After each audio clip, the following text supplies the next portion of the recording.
After what happened to me all those years ago, the one place in the entire world that rattles my body and sends chills up my spine happens to be my grandmother's farm. When my parents and I visited my grandma's one-story cottage every 3 years, I was put in the same room. The room and all its velvet blankets and puffy pillows had a cozy vibe to it, along with the rest of the house. But at nighttime, the large window in front of the bed painted a picture of the unsettling wilderness outside, which didn't soothe my vibrant imagination.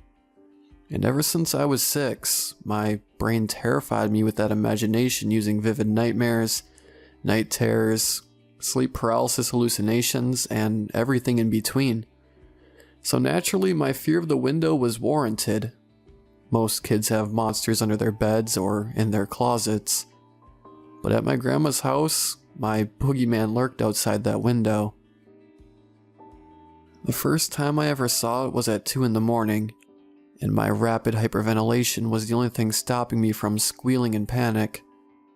The creature, which I assumed was a figment of my imagination, was at the edge of the woods staring at the window. It was a goat standing on 2 legs, its body shape a furry caricature of a human's, and its claws dangling around its thighs. I slammed my eyes shut and shielded me with my soft blankets, waiting for the thing to evaporate from my imagination. And as you can guess, I was dog-tired by the time I woke up. That morning, while my parents were at the town's Walmart, and I was trying to forget last night's experience, I had a pleasant and lighthearted conversation with Grandma. We loved to talk, and we had a special type of chemistry that transcended our generational differences. Curious about her farm, I wanted to know all about her animals. "Well, we have all sorts of animals," she said with a toothy grin. "I have chickens, peacocks, pheasants, mules, sheep, hogs, ducks, horses, ponies. I'll allow any animal on this farm besides goats." "Goats?" I asked, recalling the form outside my window. "Why don't you like goats? I mean, can't you milk them and make cheese?" Grandma's face darkened, and she stroked her fingers through her gray hair as her eyes stared into space. "Well, according to some people, after God created sheep, Satan, in an effort to desecrate God's sheep, created goats, an imperfect species.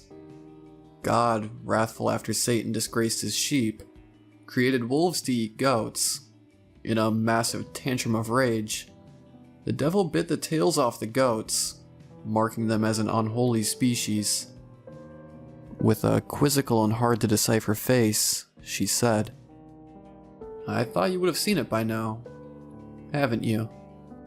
I knew what she was talking about in an instant, and it seemed I would burst into a fit of scared shrieking and crying at the thought of my grandmother confirming the thing outside my window was real. I tried to rationalize the situation, thinking the goat-like creature was just a dream and what my grandma said was unrelated. But at the sight of my distress, my grandmother destroyed that idea with the opening of her mouth. "It won't hurt you if you stay inside at night. There's nothing to worry about." It was supposed to be a comforting statement, but a double confirmation of one of my mythical boogeymen not being mythical shuddered me. Grandma pretended to forget the conversation, never speaking of it for the rest of the trip. That night, I decided to sleep in my parents' room, where the bed faced away from the window. But I swear I heard a glassy tapping from behind me.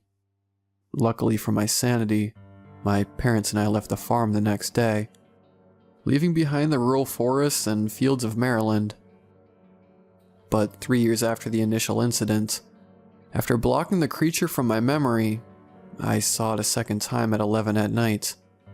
I'd been snoozing on Grandma's couch to the sound of the TV when a reporter shouting "breaking news" jolted me awake, my eyes initially darting around the room and my brain adjusting to consciousness. I gaped at the creature hunched over in front of the living room window. The half-goat sprang from the window and ran into the distance on its 2 legs. I slapped myself, saying, "Snap out of it, snap out of it." but nothing could stop the memories of the creature, and what my grandma said about it from hurtling out of the darkest pit of my mind. I paced around the room, with adrenaline flooding my arteries, wanting to flee but not knowing where to go. With a few sleeping pills, however, I willed myself to sleep with the living room curtains drawn. The morning after, I found a note on the kitchen table. My parents were shopping, and Grandma was at a doctor's appointment. I was alone in the house, and with undaunted intent to find out what was going on, I plugged in my grandmother's outdated Macintosh for a bit of research. "Half goats, half man," I typed, which brought up a Wikipedia page of satires and fawns. Not exactly what I was looking for. "Goat creature in Maryland," I corrected. And as soon as I searched that, Google presented me with another Wikipedia page. This one on a creature known as the Goatman of Maryland. This was precisely what I was looking for, and I proceeded to peruse the page. The Goatman of Maryland is a legendary half-goat, half-human creature that has the head and hindquarters of a goat and the body of a human.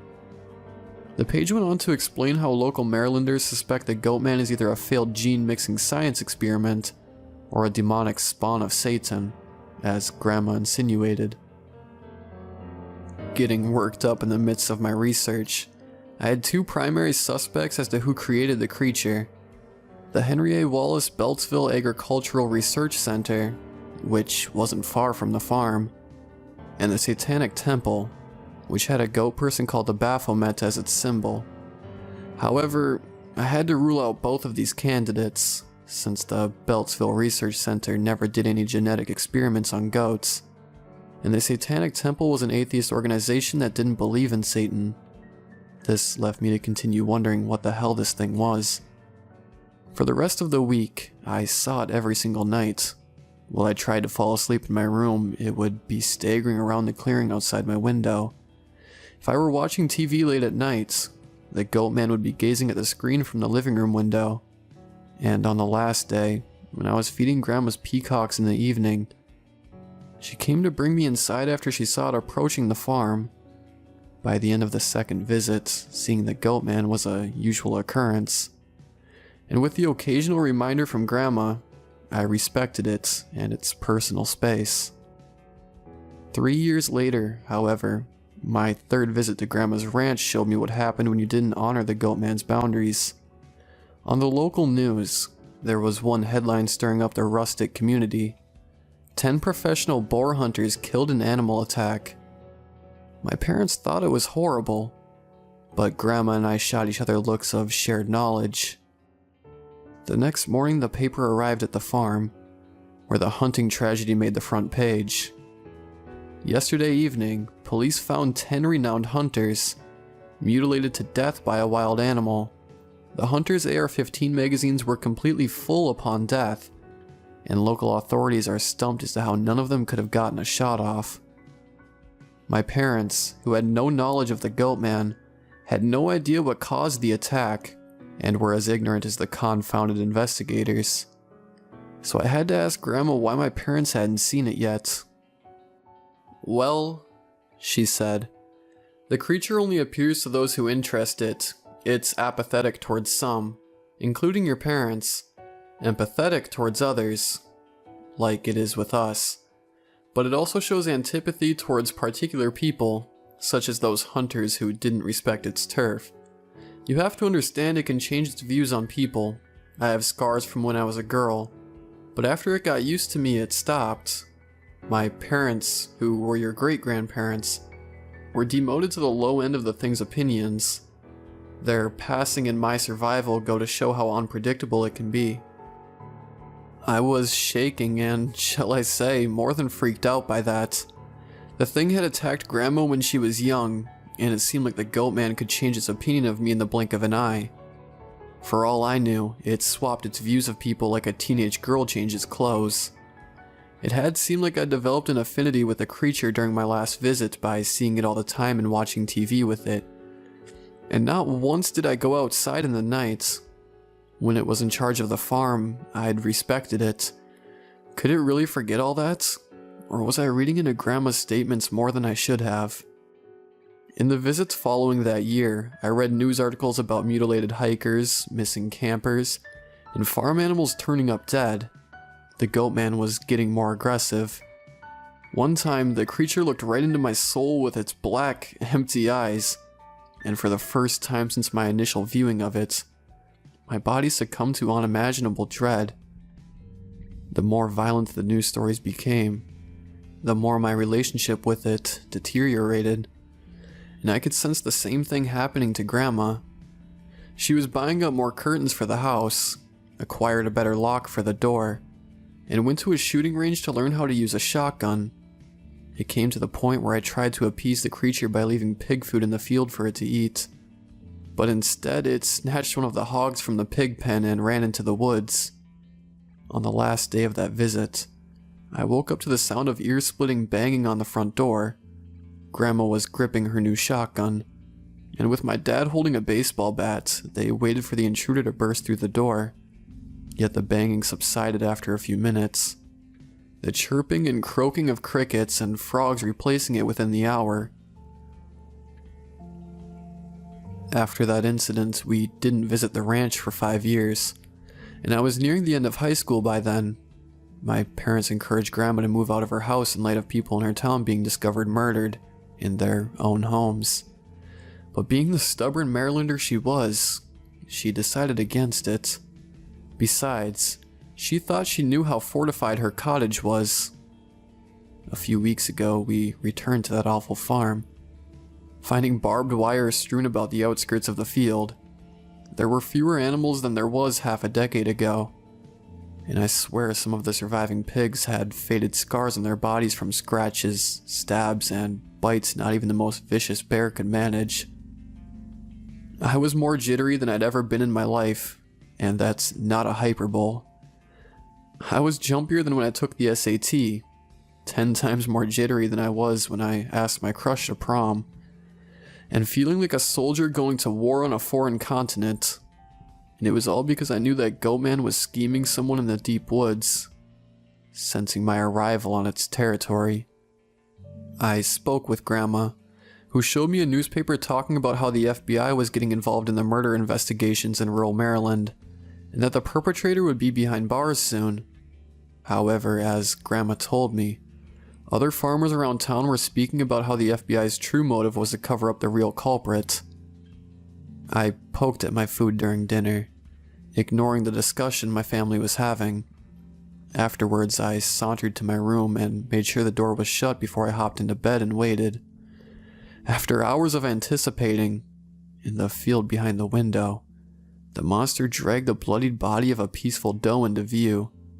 The Goatman ripped the deer's intestines out and gnawed at its insides with its death-loving fangs, spilling blood onto the moonlit ground. It turned its head to face my direction, hurling a piece of deer at the window. I jerked as blood splattered against the pane like a sheet of rain, startling me to full awareness. Me rushing from my bed to get a closer look at the field, I saw the Goatman had left behind the deer corpse. It was mocking me, and I was sure of it. I settled back to bed with the blood sliding down the window, wrapping myself in my blanket as if it was armor, and preparing for whatever might happen next. I have no idea how, but I drifted asleep with a piece of the creature's latest meal stuck to my window. That was when I had the worst nightmare any human mind could produce. It was a once-in-a-lifetime dream of horror, where the creature had crept into my room and was slicing chunks of muscle from my limbs, and carving blocks of my flesh out of my torso with its claws, chalking me with its horns. The pain was real, and I smelled the rotten stench of the creature's dirt-matted fur. It was as if my mind was nagging at me, and screaming at the top of its lungs for me to wake up. So I did. Soaked in sweat, I sent my eyes flying open, gasping like I drowned to near death. As I scrambled to see any sign of the Goatman's presence outside, I panicked upon seeing several inconsistencies with how the room was when I went to sleep. The door was wide open, and something had smeared deer blood on the inside of the window. and that's when the monotonous tapping reached my ears. Not from the window, but from my bed frame. 2 furry hands slumped over the frame, claws dripping blood onto the sheets. I froze, the form getting to its feet and tilting its head as it examined me. Too weak to fight and too shocked to run, I wanted to die. But to my surprise, instead of slashing my belly, the Goatman spoke. "You aren't ripe enough," it said, before crouching on all fours and scurrying out of the house.